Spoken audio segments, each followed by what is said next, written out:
प्रेम प्रकरणातून भयानक क्रूरता, आधी तरुणीचा कोयत्याने खून मग स्वतः प्रियकराचा गळफास। नमस्ते, MH48 न्यूज डिजिटल मीडियामध्ये आपलं स्वागत। बातमी आहे महाराष्ट्रातून। महाराष्ट्र राज्यामधील रायगड जिल्ह्यातील सुधागड तालुका विभागातील परळी परिसरात परळी ग्रामपंचायत हद्दीत परळी बाजारपेठेत ओसवाल नावाचे हॉस्पिटल आहे।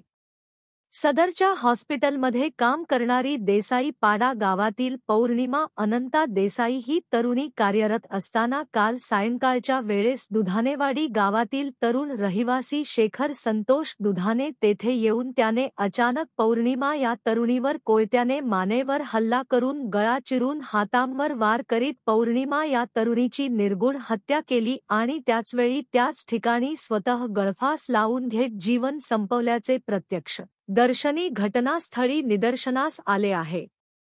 सदरच्या प्रकरणात प्रेम प्रकरणातून हत्या करण्यात आल्याची सर्वत्र चर्चा वर्तविली जात आहे।